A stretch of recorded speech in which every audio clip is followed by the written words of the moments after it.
Okay, so good morning, everybody. We're going to be hearing today from Belltree about the bMark software. I would ask that if you have any questions, that you put them in the chat. But if you want to ask in person at the end of the talk, then please raise your hand and you can put your video on and ask Andrew directly. So without more ado, I'll introduce Andrew, Andrew Barrow is the bMark Development Manager at Belltree. So his background is petroleum geoscience, and he holds a BSc from the University of Aberdeen and an MSc from Heriot-Watt University. And he's been at Belltree for more than 10 years. He's responsible for managing the development of bMark, and his role encompasses both the functionality of the software and user experience aspects, as well as overseeing the data that underpins it. So I'll hand over to you, Andrew, and let you give your presentation. Perfect. Thank you very much. And yeah, good morning, everybody. As Phil was saying, please do feel free to pop questions in the chat or ask them at the end. There'll be plenty of time for questions today. So to start out at the introductory level, so Belltree, for those who haven't heard of us before, we are based in Edinburgh, and we have been around since around 2007, starting out in the consultancy space, in the oil and gas consultancy space, and then moving into the realm of software provision and software development around 2015. All of those, all of the kind of the niche that we filled from a consultancy perspective, and where bMark and our software provision sits, are within data and data-driven workflows. So that's been a kind of a linchpin for both our projects and our consultancy, which still remains active today, and also bMark. So bMark as a software was launched originally as a desktop-based application back in 2015, and that was really focused around using data, using predictive benchmarking, and using really global and big data sets to try and maximize the value of assets. We have recreated bMark as a cloud-based application, so that was released late last year, 2023, and alongside those oil and gas functionalities, we are also implementing energy transition modules. So the first of our energy transition module that we have added to bMark is a CCS screening module, which is obviously the main topic that I am talking about today. But we have many plans to add additional functionality, additional data, and additional workflows in for other energy types in the next couple of years. Really trying to break down some of the silos that are between the different parts of the energy industry, and create a single software that can link together lots of different assets across many different industry or energy industry facets. So that's a high level introduction. In terms of more around kind of why we feel that data is important, we hear a lot that there is a lack of data, or a bit of a knowledge gap around data sets, and that as we move into the energy transition, that the technology and the data is not necessarily there, and that's why we are really trying to use our long history of research, of providing data analytics and software provision to focus on that need. And that's, as I say, that's really where bMark CCS fits in, and where we'll mainly be talking about today. So at the highest level, what bMark as a software platform does is it provides data, it provides analytics to use that data, and it provides or enables collaboration of teams. So we have always been very keen on providing global data sets, so really trying to give users access to the biggest data sets possible, to the most number of data points when they are looking at data, and making sure that everybody is confident and comfortable that any data and any analysis that they do within the platform is safe and secure. So using multi-factor authentication and using encryption and all those sorts of things. In terms of the analytics, we'll look lots more at the kind of visualization aspect of bMark, but there's a GIS front end in bMark, and there's a fairly easy and intuitive user interface for users to visualize that data. And as I say, we'll talk lots more about that in a couple of slides' time. Collaboration, I spoke about kind of trying to break down silos between different industries. It's also trying to break down silos between different teams, trying to make a platform that's accessible from many different teams within an organization. So the ability to share workspaces, share user data, and really work in a collaborative environment is also very important for the platform. In terms of specifically on the CCS side of things, which, as I say, is the key focus for today, we are providing large global data sets, and I'll go through each of those in a moment or two. Providing analogous projects in terms of the CCS global CCS projects going on just now, and providing a kind of a handheld workflow allowing users to screen sites for CCS projects. So looking at estimating storage resources, looking at injectivity, looking at risking, and building up those CCS projects under the SRMS resource classification. So I'll go through all of that in much more detail. You can see some of the kind of numbers on the right-hand side that we'll go through in more detail on the next few slides, and the large numbers of data points that are available within bMark. And as I say, really trying to have that one software linking together sources of CO2 with potential storage sites of CO2, and then as we move into other energy transition technologies, then we'll be continuing to build that large ecosystem, that connected ecosystem that the assets exist within. So in terms of the data sets and the visualizations that are available in bMark, I'll go through in more detail about each of the different data sets in a moment, but just in terms of visualization, this is kind of across all of the data sets, you can visualize either spatially by using the map interface. You can be doing things like cross-plotting or histogramming, and that can be, as I say, from any different types of data. So we've got a histogram of CO2 output from European emission sites, for instance, or we've got a global rock properties cross plot up here with a huge number of porosity and permeability points, and you can look in more detail at specific parts of the data sets, and we'll talk lots more about that in just a moment. So lots of different ways of visualizing data, and you can be filtering and customizing those views quickly and easily within the interface.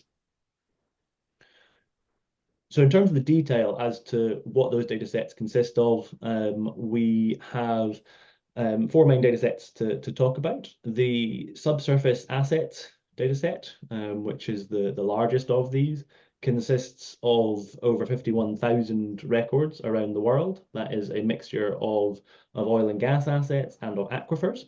So screenshots, all of these slides have screenshots on the right-hand side of bMark.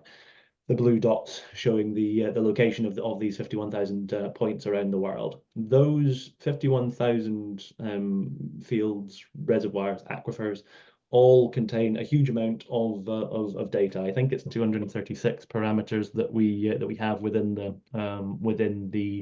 database itself, and that covers really everything about the subsurface in terms of the geology, the heterogeneity, the structure of those subsurface assets, And then in terms of the oil and gas fields, also covers all of their kind of history of development, their drive mechanisms, their volumetrics and reserves, and their historical production data as well.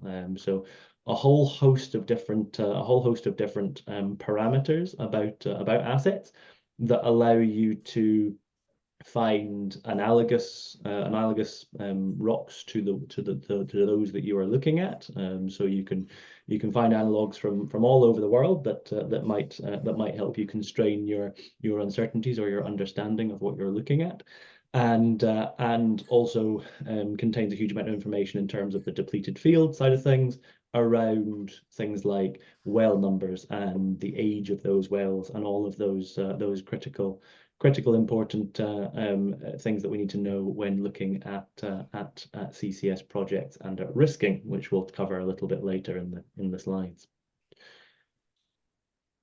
Second data set is the CO2 emission sites. So we have around 15,000 industrial CO2 emission sites. Again, you can see a screenshot on the right-hand side of where these are. Again, you'll see as we look at all of our data sets in bMark that they are all fully global, and that's something that runs through all of our research and all of our data collection. The kind of the focus for these emission sites is really focused on the emissions or the industries that have the largest global emissions. So you can see a tree map down here really showing the comparative sizes of the major industries in terms of in terms of emissions in the world. Power really dominates, so that's by far the largest global emitter, followed by cement, steel and iron, petrochemicals and refineries.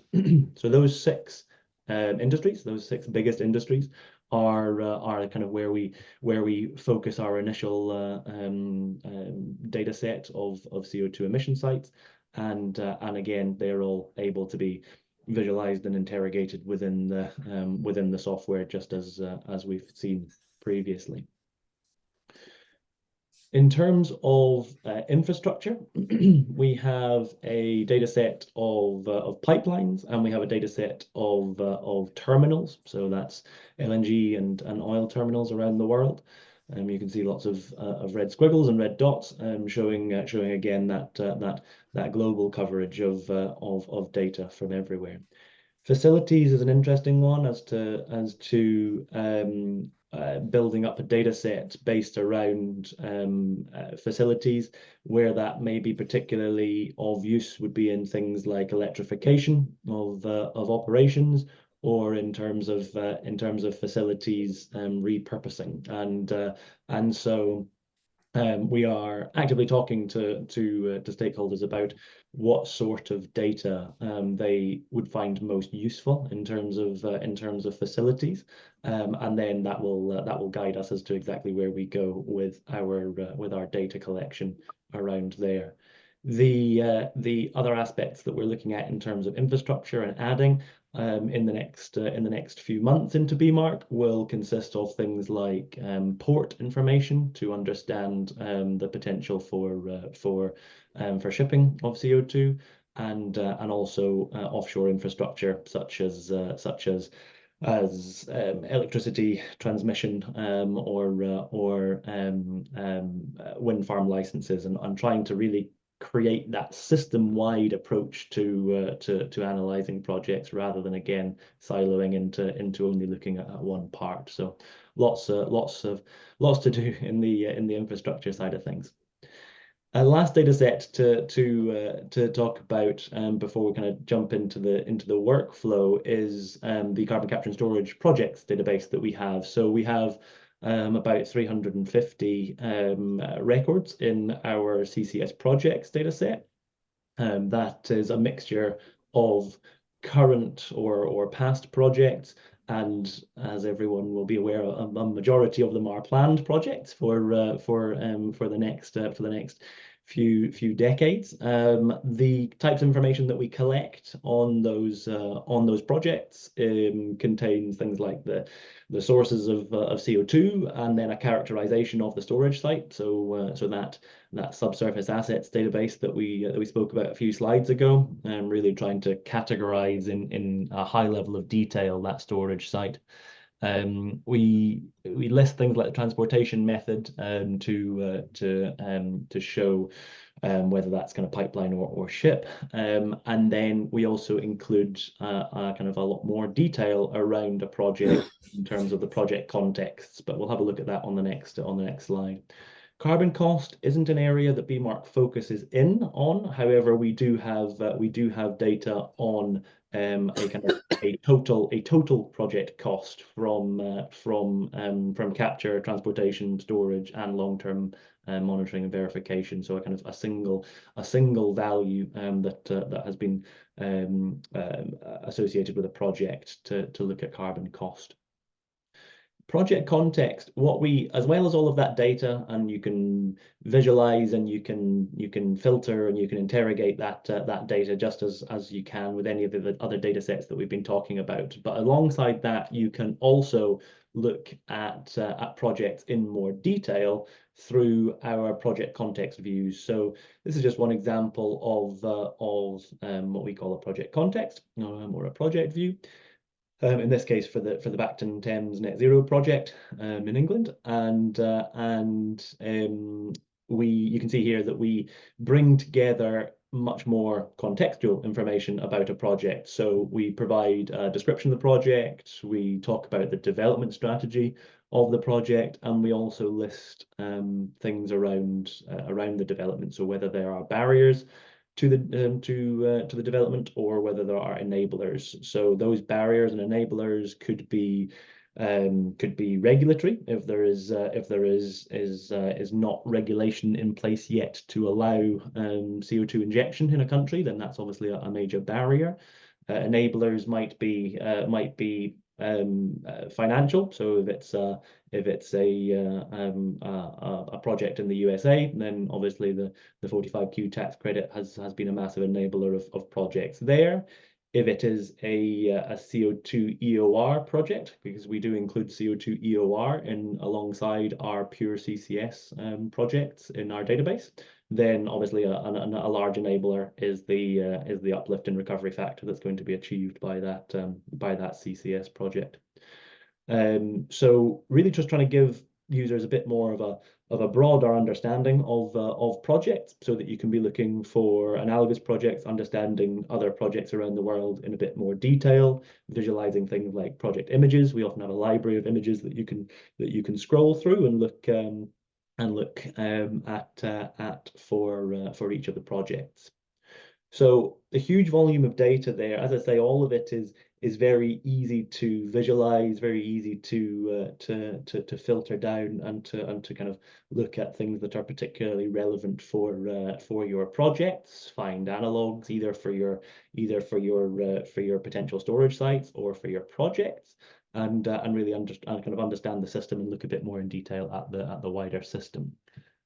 As well as the kind of the data and the data visualization side, bMark also has a workflow or a guided workflow based area that allows users to start building up projects and screening assets for their potential to store CO2. So that screening workflow really runs through storage resource estimation.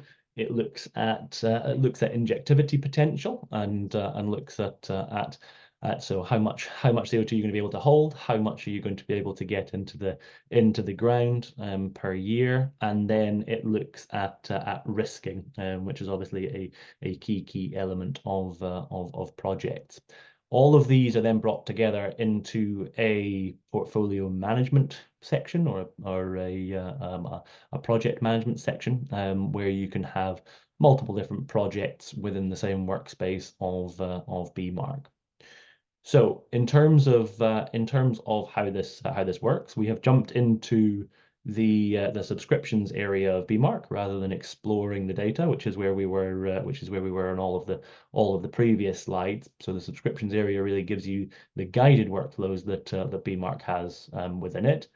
And it allows you to run through a process whereby you can start to link potential sources of CO2. So you can see here, just for this example, I've got a couple of power plants in the East Midlands in England, and I've filled in things like a capture volume and a project length, so I know that I will be needing roughly 70 megatons of storage required. So I've started to build up my CO2 sources. I should say that all of these can be data points from our database, or they can be data points from user data that a user has imported into the software as well. So both of those are possible. And then the key thing for our workflow is really around the storage sites themselves. So here I have selected a collection of shell assets in the North Sea, and added them all into my list of potential CO2 storage sites. And then I can go through a process by which I can look at first storage resource. You'll see I'm moving across the top here. Can first look at storage resource. So these are all gas condensate fields, or gas condensate fields. So they are all shown in this top box here. But whether they were depleted oil fields or aquifers, you can see that you can also calculate storage resources for all of those. And you can start to really very quickly understand where you have the potential to store the sorts of volumes that you are looking to store. You can very quickly understand completely unsuitable areas. So things like too shallow reservoirs, or where they're far too poor reservoir quality, and you can start to kind of look at how your potential storage sites match up with your volumes that you are stating in your CO2 emissions sites on the previous slide as well. So allowing us to look, and in this case I've highlighted BARC field as being the potentially one that we could use, and you can see the rest of my fields are all stacked up in this second bar over here. So I kind of easily choose or select fields to take through into our portfolio management area later on. So as well as storage resource, you can look through injectivity. So understanding how much CO2 you're likely to be able to inject into that. So you can very quickly and easily screen out assets that just don't show the required potential for the types of volumes that you're looking to inject. And then the fields that you are kind of high ranking, you then take forwards into simulation so that you can understand injectivity in much more detail later on as well. Storage risk is a key element to looking at projects. We have a risk matrix in bMark. This is looking at subsurface risk. It doesn't take into account your wider project risks or the economics side of things. It focuses really on subsurface risk, and brings together about 15 parameters looking at containment, looking at injectivity, and looking at stability of CO2 in the subsurface, and combines them all together into a score, which we call a storage quality index, which is effectively a score between 0 and 100, that again allows you to very quickly and easily get an understanding of where your high risk fields are and where your lower risk fields are. And then at the individual asset level, individual subsurface store level, you can also understand where your risks are within that site. So are the risks more around the number of legacy wells, or are they more around your injectivity and potential heterogeneity issues that might cause you to not be able to achieve the sorts of injection rates that you were hoping to, or you were planning to, as part of your project. So bringing all of that together into one place, and then also allowing you to compare the risk profile of your your potential store with real world examples of other stores from our database as well. Again, kind of bringing together the different different databases allows you to look across different different areas. So bringing all of those together, once I have ranked and screened out the kind of the best potential sites and started linking them to the best or my preferred sources of CO2, you can bring all of that together in that collaboration space in the booking page. So we have the SRMS booking system as part of bMark. And within the booking area, you can take a more portfolio view, looking at all of your different projects. Here, I just have two that I made up for this demo, where I have two projects, and then you can see that for my project, I can then build up a whole host of metadata for that project. So I can build up a project description and make it and kind of ensure that the information is shared across teams. And then in terms of the SRMS classification, all of the criteria that are required to meet the different levels of SRMS classification, from prospective resources to prospective storage resources to contingent storage resources to capacity, then I can maintain the justification or the evidence as to why I meet that criteria within one shared environment that allows all of a team to be able to follow it. It's not all of that technical detail is not hidden away in PowerPoints and in models elsewhere. It's all held in one central place.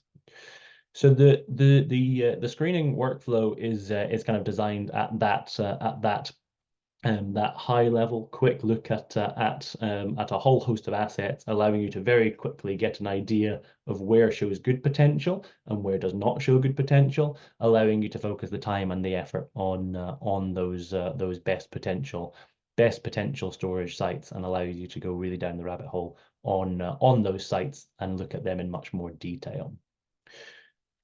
So in terms of what I've kind of spoken about today, it's really looking at data and providing, as I say, that large volume, the large volume global data sets that bMark really focuses on, providing analytics and providing the ability to benchmark your storage sites against real world or other examples around the world, and allow you to collaborate in those shared workspaces together and screen assets in a collaborative way through the dedicated workflow as well. So that's all I had prepared to show today. So very happy to open the floor to any questions, or if anybody wants to cover anything off in more detail, I'm more than happy to do that as well. Yeah, so either put something in the chat if you'd like to ask a question, or raise your hand, because we're a small group, so we could easily let someone put their screen on and ask a question. In the meantime, I have about 4 questions around data, Andrew. It looks a fantastic tool, very powerful. You mentioned yourself, it's a huge amount of data. So my first question is, where does the data come from? Yeah. I guess as part of that, how it must come in different. You must have it in lots of different formats. How do you translate it and match it all up? Yeah, absolutely. It's a great question, because it is that in reality is by far the kind of the biggest effort and the biggest difficulty that we've had over the last kind of 10 or 12 years, has been that data collection piece. So we have had an in-house research team here at Belltree for over 10 years now. And that research team is a never-ending task of trying to collect more data. All of the data in bMark is public domain data. So we have scoured a huge number of different data sets, and exactly as you say, that comes in many different forms. There are some areas of the world are obviously easier to get data for than others, but we have really put in a lot of effort to make sure that we have got that full global coverage, and there's a whole multitude of different sources that we pull data from. I guess to touch on some of them, the biggest sources, or the most common sources that we get data from, are things like audit reports or peer review publications. So we have access to a huge number of peer review publications that we get data from. There are some kind of regulators or bodies around the world that also do collate and publish data, but that tends to be very much only some of the Western world, and the rest of the world is a bit more difficult to get. And so, as I say, it's really a never-ending task that our data team are constantly adding and updating that data and building more and more in, and those data points, new data points, are really just trickling in constantly while users are using the database.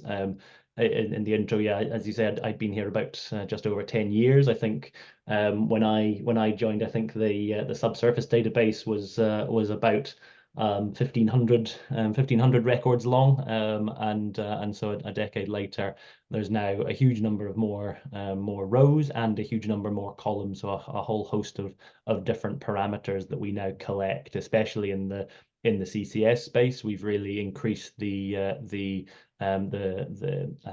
focus on the seal and on the kind of trapping mechanisms and structures that are in the database as well. So yeah, you're right. It's been a huge task to build all of that data up, and it's ongoing today, I'd say.